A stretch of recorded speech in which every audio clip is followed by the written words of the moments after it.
Welcome to the Wildcat Watch. I'm Erin Thompson. On April 28th, students gathered at the Rotunda to celebrate the People Empowering People rally. Here's Wildcat Watch's Jessica Lane with the story. People Empowering People, or the PEP rally, has been put together by the Student Activities Council, Office of Multicultural Affairs, and Student Life in order to promote positive communication and support for one another on Baker's campus. SAC member Jamie Sanborn was a part of the event and wanted it to be a celebration. I just want people to see and recognize the diversity that we have on this campus and to help us celebrate that. Director of Multicultural Affairs Teresa Clounge saw the pep rally as an opportunity to remind the campus that we are not that different from each other. And with so much going on today in our communities near and far, we wanted to make sure that everyone understood that while we have our differences, we have so much more in common. The rally itself allows a diverse group of acts to perform for everyone on campus.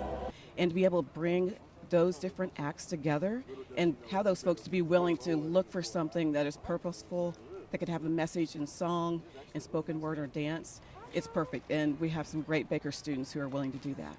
One of the acts was junior Matthew Maumalanga and was able to share his message of individuality with poetry. I'm good. I'm grown. So I continue to do my thing. Make that green. By green, I mean a college degree, because it's expressing individuality and like that you can be yourself, and that like there's nobody else in the world that's gonna be like you. So shake, we can't exit the cycle because of how much we make. The bus can't take us to the places we need to go. You know, people always talk about how like we were enslaved and all that stuff in the beginning, but like we enslaving ourselves, like doing all these negative activities and promoting it. So like I feel like we should stop that and like try to make it progress. For more information on People Empowering People, students and staff can talk to Dr. Clounge or those who are involved with Student Life and SAC. Reporting for the Wildcat Watch, I'm Jessica Lane. On Saturday, April 25th, Baker held the first ever Zach Kindler Open in remembrance of Coach Kindler. His wife was given a ring on behalf of the Baker track team. Diamond Griffith and Ty Sloan would like to present Sarah with a championship pennant necklace to commemorate this accomplishment.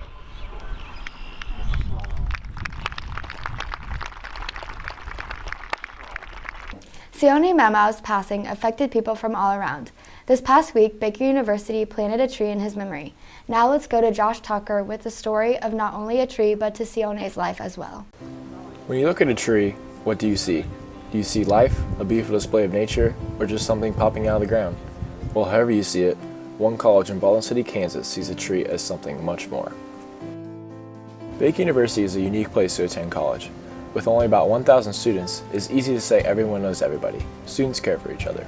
This is the case when sophomore Sione Mau passed away unexpectedly last fall. But to show a glimpse of hope, on Thursday, April 23rd, Baker University planted a tree in Sione's memory. During the ceremony, multiple speakers shared their memories that they had about Sione and the moments they shared together. The celebration of life that it brings to our campus. Just a wonderful family, and the one thing that always stick in my mind about Sione is a smile. Following the speakers, the Baker Choir read a dialogue of thoughts they had to pay respect to a great life Sione lived. at the spiritual level, trees help us become more aware of our connections with something larger than ourselves. Generosity, patience, wisdom, justice, courage. But that the tree would never die.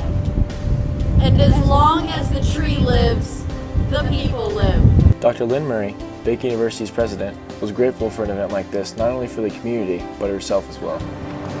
How much I regretted not being able to know Sione better. But I do know how that day we all felt his loss so greatly, and today, to celebrate his life, I think, would mean so much to his family. The planting of this tree brought together the whole Baker community. Brandon Hufke, a senior at Baker University, organized this tree event and was also close to Sione. Well, it definitely gives me closure. It's nice to have something to come together one last time, like after the fact, and we've had time to heal and acknowledge again that it happened and that we can move past it together. Students will walk by this tree every day and remember that not only is life so short, but life is precious. When you look at a tree, what do you see? For Baker University, they will see life. This tree will live long, pay respect to such a great man, and remind each of us how great our lives are.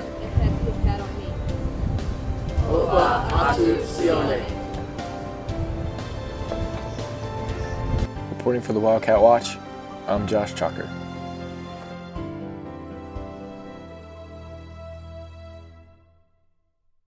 With classes coming to an end and summer just around the corner, Wildcat Watch's Tyler Douglas asked students how they plan to spend their summer in this week's edition of Baker Beat. I'm Tyler Douglas with this week's edition of Baker Beat. And this week we went and asked students what their plans were for the summer. I'll just mostly be working and I'll also be taking a couple classes. I am being a physical therapy technician in Lawrence at Therapy Works. This summer, I'm going to be working as a global operations intern for Lexmark Enterprise Software in Lenexa. I'm gonna work a lot and hopefully make a lot of money, hang out with some friends from high school. I plan to work all summer and I'm also gonna go to New York City. I'm planning on playing baseball and working all summer. This summer, I'm going to be traveling to Houston, Texas to be part of the business specialist internship for Kiewit Energy Company. And that's been this week's Baker Beat. I'm Tyler Douglas. A number of Baker students spent their Saturday enjoying some beach volleyball and barbecue at Sig Ep's annual Spiking Out. The event raises money for the Boys and Girls Club, and this year they raised a total of $3,000. With only 2 weeks left and finals approaching, Forrest Young sat down with Caleb Berry, Allie Gascoigne, and Kathy Wilson to talk about different study strategies for finals. Thanks, Aaron. First up is technology guy, senior Caleb Berry.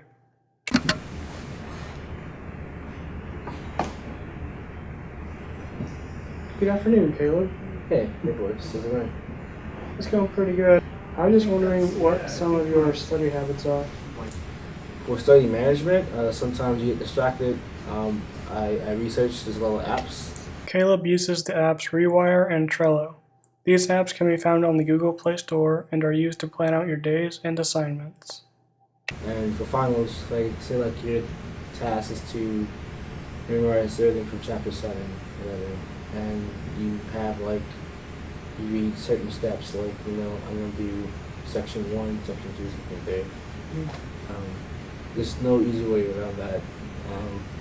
And if you don't get to it, you should ask yourself why you're not getting to that project or assignment. Up next is music room girl, sophomore Allie Gascoigne. Good afternoon, Allie. Good afternoon. With finals approaching, I was just wondering what some of your study habits were. So that way I could learn. Well, my study habits are not the best, but in the library during finals week, I always reserve a study room, preferably the one with computers. I know that it's for music people only, but if there's ever a slot, I'll try to take it so that I can study on the computer in a nice quiet area and be around myself and just listen to my own music and not have to worry about everybody else on the bottom floor being super loud and noisy. If there are resources Allie needs, such as databases or books, she goes to the library to get them. In human development, I'll just look over the book or look over my notes that I take every day, which will take about an hour or two if I really want to get down to it. Yeah. Awesome. Cool. Good talk. Good talk. Okay. Last up is Student Academic Success Coordinator Kathy Wilson. One of the things that detracts students from studying is that it seems overwhelming and it can feel paralyzing, oh my gosh, this is such a big task, I don't know where to start, I don't know how to start, and then sometimes students don't start. And so I would say simply getting started. If you think in the moment, what am I doing right now? The idea is instead of sitting down and making a marathon run of homework, you separate the subjects, working on each one individually and allowing a set amount of time for each subject, such as 20 minutes for math and 20 minutes for science. The final thought that I have about this is you're in college, you're enrolled, you have a goal. Go over your ideas about learning, what your goals are, and how the finals time is actually a time for you to kind of show off what you've learned, show off all the effort that you have put in to learning. This is a life goal, graduating, and it's an important goal. And I think sometimes finding the motivation is a matter of kind of looking at the big picture. It's like yes, this is final times and this is 1 week in your life, but it's also an important personal goal. So I would say reevaluate that, think about that, and you might find some motivation there. Thank you for watching. Reporting for the Wildcat Watch, this is Forrest Young. Back to you, Aaron. On this week's senior send-off, we sat down with Abby Ellsburn and Jacob Mogul to find out their plans after graduation. Well, there aren't really any concrete plans right now, other than spending the summer in Florida, just, recharging my batteries. I've definitely been very involved at Baker, so having a little time away will be nice to develop what the next step is. I have a few opportunities with some companies in Kansas City, and there's one position in San Francisco I'm looking at. Beyond next steps, the big vision. I'm really passionate about international relations, and a lot of my training at Baker in the communication program has involved conflict resolution.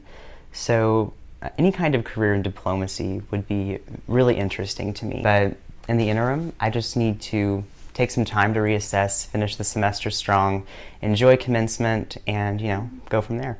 I'm really excited for the opportunity because it gives me the opportunity to take those steps that are even closer to being a doctor, which has been my goal since freshman year. I'm not really sure exactly what kind of doctor I want to be yet. There's so many different branches of medicine, and I feel like when you're in medical school, you get to go on clinical rotations, you get to meet more people, you get to learn exactly what you want to do. I've had a really great time here at Baker, but I think it'll be really cool to enter this next step of my life. After I'm done with all school type things though, I see myself practicing in a hospital somewhere.